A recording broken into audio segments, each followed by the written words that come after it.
the protector.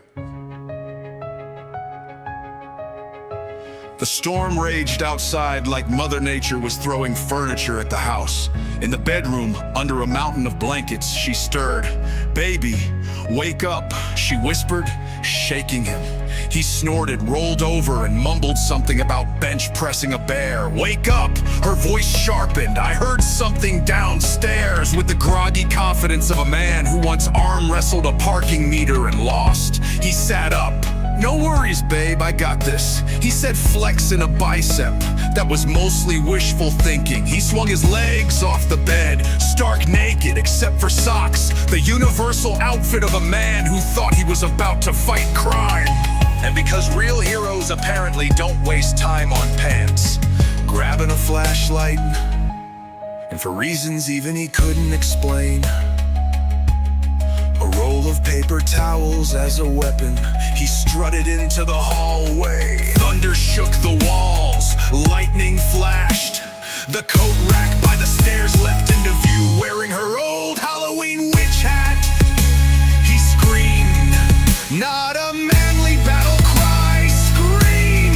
No, it was the sound of a teenage girl spotting a mouse at a slumber party. Flashlight went flying, the paper towels unrolled like a victory parade for cowardice. Still butt naked except for socks and panic, he bolted back to the bedroom. He dove under the covers like he was sliding into home base. "What happened?" she said, trying not to laugh and failing miserably. Breathing hard, he poked his head out like a terrified meerkat. "It was a demon," he whispered, "with a witch hat."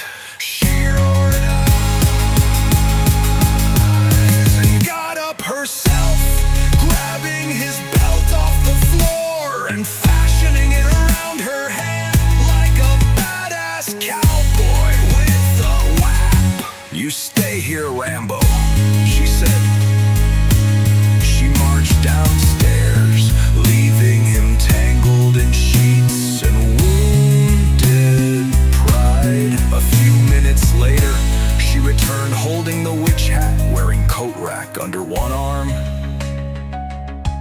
"Your demon was a hat rack," she said, dropping it at the foot of the bed. He nodded solemnly. Still, it had evil energy. He mumbled, pulling the blanket up to his chin like a Victorian maiden. Lightning flashed again, illuminating the mighty protector of the household. A grown man, behind a Hello Kitty pillow, stark naked except for mismatched socks. She turned off the light, shook her head, snuggled back into bed. "Next time I hear a noise," she said, yawning, "I'm sending the cat."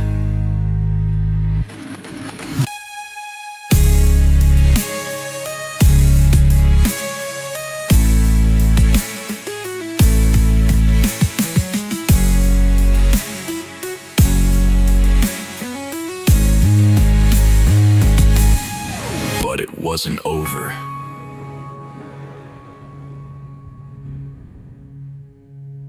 No heroes never sleep easy. He laid there stiff as a board, ears twitching like a meerkat on Red Bull. There it was again, a soft thud. Not the storm, not the witch hat coat rack, something real. He shook his wife, urgently. "Babe, babe, babe," she groaned. "What now?" "I heard it, I'm serious. I think someone's in the house." She flipped her pillow over and mumbled, "Just go back to sleep, Thor. Save your energy for forging lightning bolts tomorrow." But this time, oh no. This time he wasn't backing down. His honor was at stake, his manhood, his entire subscription to Testosterone Monthly. He threw the covers off with a dramatic flair, like he was stepping into the arena. Completely naked, except now he added a twist. He grabbed his wife's pink bathrobe and tied it around his waist like a battle kilt. He gave the coat rack a cold glare as he passed, sticking his tongue out at it like a playground bully. Not today. Satan, flashlight gripped like a dagger, he crept down the stairs, heart pounding. Each step felt like a drum beat in a gladiator movie. Lightning flashed again, his shadow danced wildly on the walls, big, terrifying, and wearing a pink fuzzy belt. He reached the kitchen. The room was dark, except for the green glow of the microwave clock. Then, a noise, a soft clink, coming from the pantry. He froze, steeling himself. Okay, this is it, he whispered. He adjusted the bathrobe for maximum coverage. And just a little bit of swing room because, tactical mobility. Taking a deep breath, he threw open the pantry door and screamed like a banshee. There, glowing eyes stared back at him. Claws scraped the shelves, fur bristled. It was the neighbor's cat. Apparently, Mr. Whiskers had slipped in earlier during the storm, looking for shelter and possibly tuna. Mr. Whiskers hissed once, punched a box of Cheerios off the shelf with contempt, and sauntered past his legs with an attitude only cats and drunk sorority girls possess.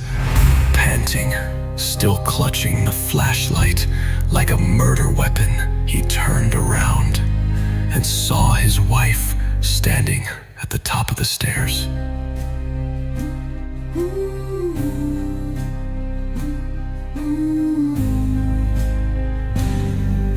Phone in hand, camera rolling.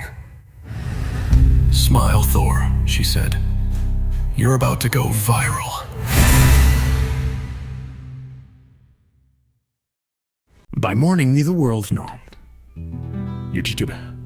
Man in bathrobe versus pantry demon. Gone wrong! Man in bathrobe versus pantry demon. Gone wrong! His phone buzzed with notifications as he sat hunched over the kitchen table, a broken man sipping coffee from a mug that now read, "World's okayest hero."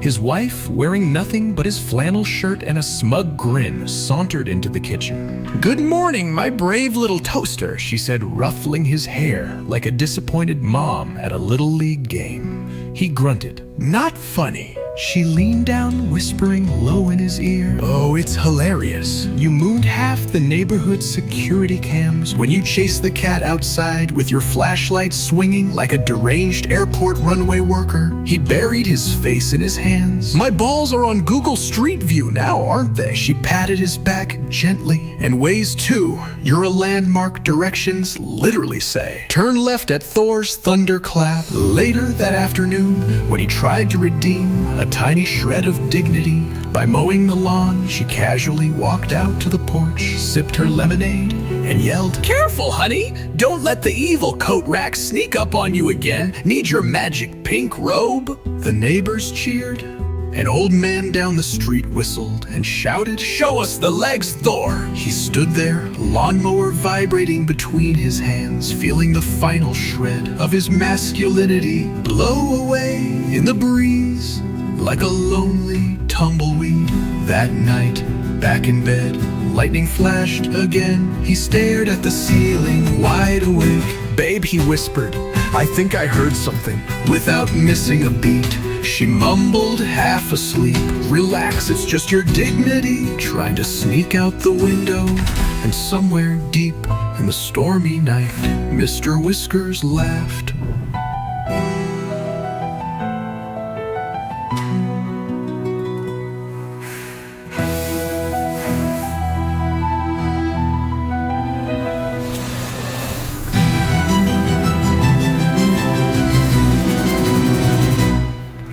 The end.